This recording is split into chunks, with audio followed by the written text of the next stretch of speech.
Welcome to The Edge, the space where visionaries share the thinking, the work, and the courage it takes to build something from the scratch. Today's episode is about creativity, not as talent alone, but as a structured business, a solution engine, and a platform for empowerment. My guest is Zainab Salami, co-founder and CEO of M-Swift Creative Hub, a space where ideas are nurtured, creatives are trained, and innovation is given room to grow. Her journey reminds us that creativity thrives best when it is intentional. Let's begin from the start. Hello everyone, my name is Zainab Salami. I'm the co-founder of M-Swift Media. M-Swift Media is a media and communication firm where we use storytelling to drive social change, shape narratives, and policies.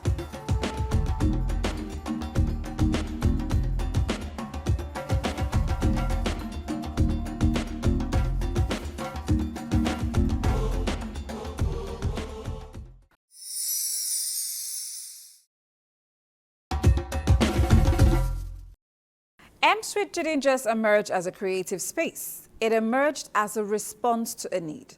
Let's start from the very beginning. What inspired the creation of M-Swift Creative Hub? And what gap in the creative space and innovation ecosystem was it determined to fill? So it started as a passion for storytelling.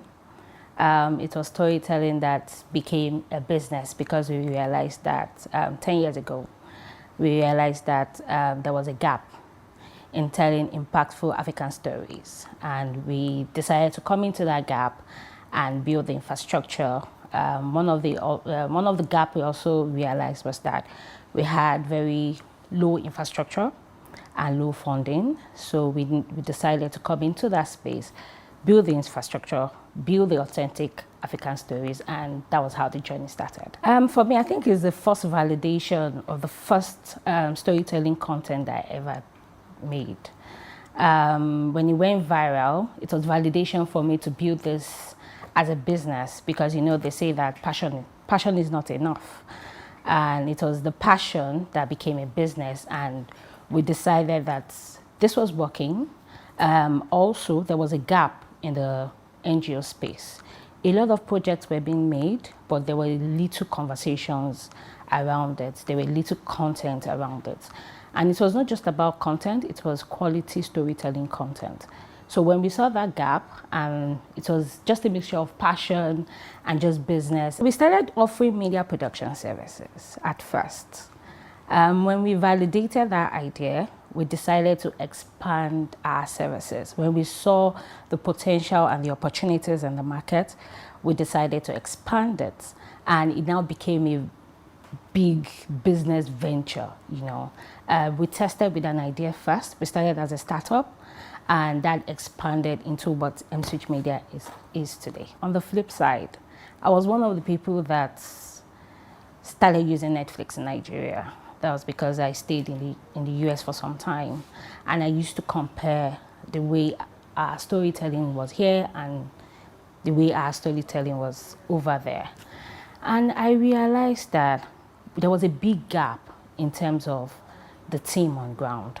So the reason why we set up the Creative Hub was to nurture creative talent, because we realized that our creatives do not have the same capacity to tell the stories the way that needs for it to be told.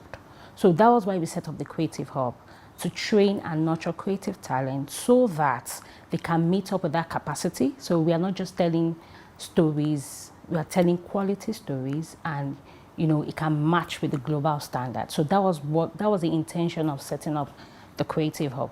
It was so that whatever project that we also wanted to implement, we had the capacity to implement it. At times when you start a business as a startup and you validate the idea, the next thing you need to do is put systems and policies in place, because without the business and you don't have the right system and structure in place, you can never be sustainable. So I think the stage that we entered the next was making sure that we implement the systems, the policies that we needed to ensure that the structure stays the same, because I believe that M-Swift is not just a local company. We have expanded West Africa. So I wanted to build a company that was sustainable, that was out of me, and make sure that it became a very big creative ecosystem. So we needed to implement a lot of policies, and me also doing my MBA at LBS has also helped in forming that structure. So yeah, to the glory of God, we've been able to implement a very strong structure. At The Edge, we believe creativity must also be economically empowered. This is our Money Minute for you today.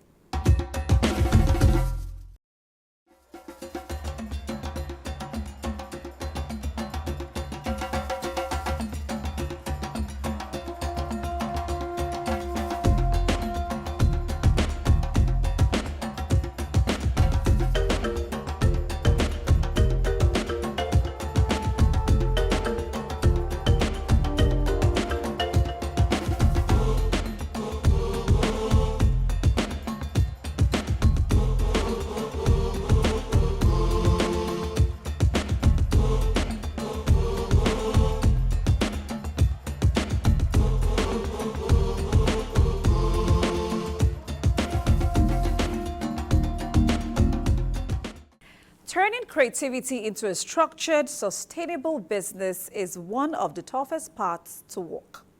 Let's talk about the grind. What were the early challenges of building M-Switch, from funding to credibility, from structure to scale? And how did they stay committed when the process tested the initial vision? We'll find out that in this segment. I'll say people. And I'll say it on two sides. One thing for M-Switch is that we understand the importance of people. When you have the right people, you have the right team, you have the right relationship, it helps your business more sustainable. The main challenge that we've had is people, getting the right people, working with the right people, setting up the right team for them to work together. That was the main challenge. Usually when you're implementing projects, your outcomes are very specific. It's the people to implement, that project or the outcomes that is the main challenge. The second thing I would say is the creative space is very volatile. It's like a red ocean. We have very small pie, and we have a large amount of people that wants to get from this small pie. So you need to be distinctive. You need to have a unique voice, a unique narrative. You need to be known for something much more. You needed to be, your positioning had to be great. So I would say that was one of the also grind that we needed to figure out what our positioning was and understand what our audience was yearning for. The first thing was I bootstrapped. This business that you're seeing was being bootstrapped from the beginning. Like they say, you put your money where your mouth is. It was a passion that I believed in, and we decided that for me to make this a business, I needed to bootstrap and build it. We started building slowly. It wasn't so glamorous as we see today. Bootstrapping came with a lot of challenges because we never had structure. The infrastructure in Nigeria is also wacky. I think that for every startup, if the best thing that can happen to you is at that beginning stage, if it is possible, try and bootstrap, because you learn a lot of mistakes, you learn on the go. Your lessons learned are being used as your pivot stage. When you keep learning and keep refining, you'll be able to get a lot of things done. For the people, I had to be very intentional in my selective process. I had to randomly pick people that I knew could execute my vision the way I wanted it. It wasn't easy from the start because I had to do a lot of hiring, firing, refining. Then also, it's very important that you're able to translate your vision into the team to execute it. So we had to do a lot of reshuffling around the team for quite a number of time before we were able to get some team that stood the test of time. MSwitch is known for several things. One, we are very good in storytelling and development communication. We understand that. We understand that it's not just about creating content, using storytelling to drive conversations. That's our unique selling point. The second thing is we are very adaptable. I used to I say one word, don't be a BlackBerry. We know how to adapt to the latest trends that is in the industry. Then the third thing is innovation and collaboration. We know that any industry that is not able to innovate and collaborate will die. So we are always adapting new trends and new solutions that can help in our business. So I realized that my own personal leadership philosophy was transitioned in how the team and structure was put in place. And I realized that for me as a leader, I understand that my decisions influence people's life. Is either I transform negatively or positively, or I'm able to pour into another person positively or negatively. Right. So I realized that for my team to be where it is today, I had to do a lot of leadership development. I had to ensure that I'm not just a leader that was selfish. I'm a leader that is accommodating and ensuring that I listen to people, because I tell people that the most important skill as a leader is to have a listening ear. So which has helped me in being a better, effective leader. So my company was the first company that implemented dual language learning in Nigeria. We were the one that created the communication framework to teach kids in northern Nigeria using Hausa and English. And that project came with a lot of challenges because we were trying to implement a new framework. Nobody has ever used Hausa to teach kids in primary school. There were a lot of different components parts, and I think the major challenge I had on that project was moving educational materials from Lagos to Kano, and that was at the peak of insurgency. This was 2020. That was one of my major challenges as I faced personally, because I faced challenges that was beyond me. It was dependent on people, outside, and that was a very challenging time for me. So a spill up from that episode was I realized that what didn't break me, if I did not die, I'm going to move on. That episode didn't break me. So while we were setting up the Creative Hub, we realized that there was a lot of funding gap. The trainings that we wanted to implement, the creatives could not pay for it. So we had a lot of investment inflow that had come into that space, but we weren't seeing the actual return that we had actually forecasted for. And it got to a point whereby we wanted to quit. We wanted to quit, like the Creative Hub. We felt that it wasn't working. But on the other side, we realized that because we had churned out a lot of success stories that kept coming back. People kept coming back and telling us, oh, I was fortunate to be at your training program. I got this gig. I was able to network because there were a lot of peer-to-peer learning also. I think it was at that moment, just recently, I realized that usually when challenges, when life throws lemon at you, make a lemonade. And at times you don't have to give up. Let's just keep pushing. Let's just see how this business model could work, and let's put in our best. How I measure myself as a leader is when my team are confident and they can execute projects on their own.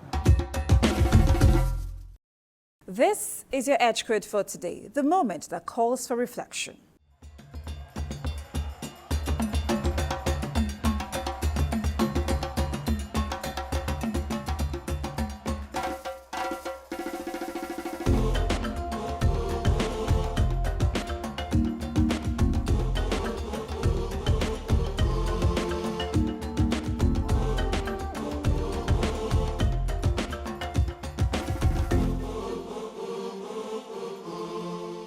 Every thriving organization has a differentiator, something that sets it apart. Let's find out from Zainab what the edge factor of M-Switch Creative Hub is in our next conversation. Is it the community they've built, the mindset shift they've offers creators, or the way M-Switch bridges creativity with strategy and impact? Understanding storytelling and development communication. We understand how to break down complex ideas into compelling human stories. That's our edge. And the second thing is excellence. We've been known to always execute projects with high level of excellence and professionalism. As a leader, my philosophy is that I have an open door policy. I think that has also helped my team be more effective. I try to break down bureaucracy in the office. That's on the part of the team. For the client, we have a standard way of working. We have frameworks that, I tell people that I work more like a management consultant because we have frameworks that we use in executing our projects because the most important thing is for every project to us is the outcome. And if we are able to achieve those outcomes, then I know that our client will be satisfied. The important thing for every project is why are you implementing this project? Like, what are the outcomes that you want to achieve for this project? So collaboration, teamwork, mentorship. Because we deal with a lot of creative, I know people have issues with Gen Zs and all that. But however, they are very proactive and they are full of ideas and life. When they are being managed well, effectively, you will get the best results from them. Then it's also important that you pair like minds together. When you're selecting a team, you make sure that the team have different strengths in them and they can help each other in executing the best work they are going to achieve. So that's the way I have been able to select my team and make sure that different strengths for different team members and they leverage each other to execute a project. I'm a very big advocate for capacity building in terms of trying to upskill every team member. That is one thing I know that has helped us. And on the client side, I would say is excellent customer service relationship because we understand the importance. So I'm a big advocate of people. I understand the importance of people. And when you do that, you can, it helps you to build a sustainable business. We will get back to our conversation with Zainab, but now it's time for our edge tip for today, something our viewers can carry with them.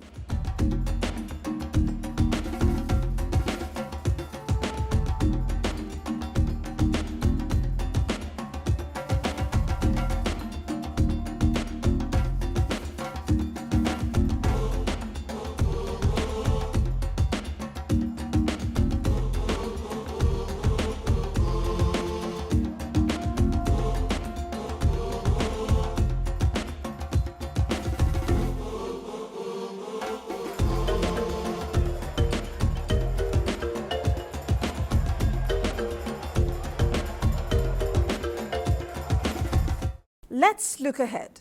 As technology innovation and creative industries continue to evolve, hubs like M-Switch become even more critical. What does the future hold for M-Switch Creative Hub?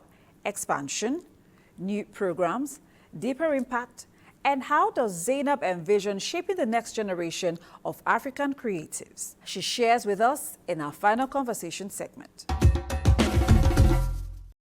Exciting times ahead because we are moving into two markets. One is the Asian and the East African market soon.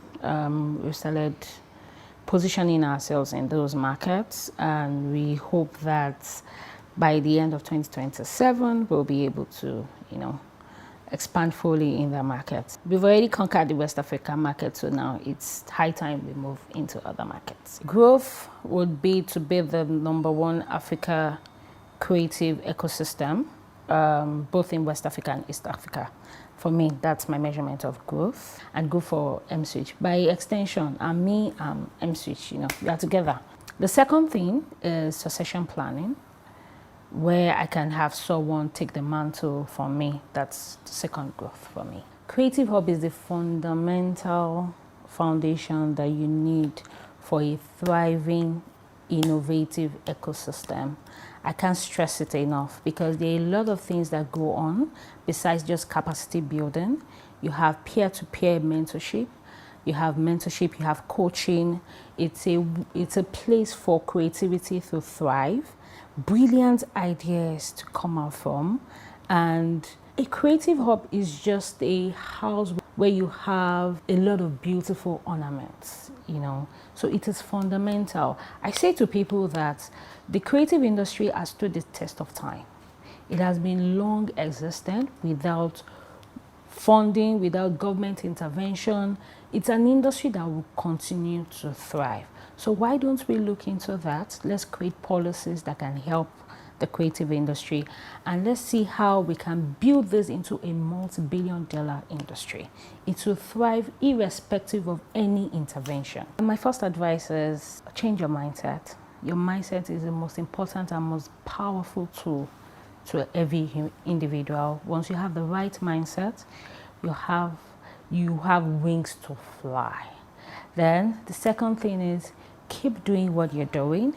Ensure that you reach out to people, go out of your circle, make sure that you mix with people, have conversations, because what exposure will do for you is that it would help you test your ideas, help you test your skills, and you'll be able to fly. That's my advice for you. Before we go, we would love to hear from you, so connect with us with the details showing on your screen.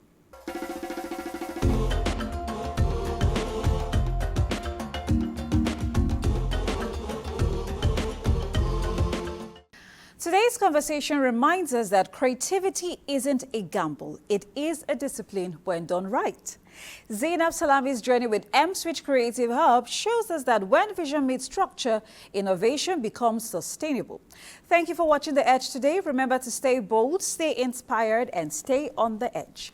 My name is Tochi Puta, and I will see you next time right here where ideas meet execution. Bye for now.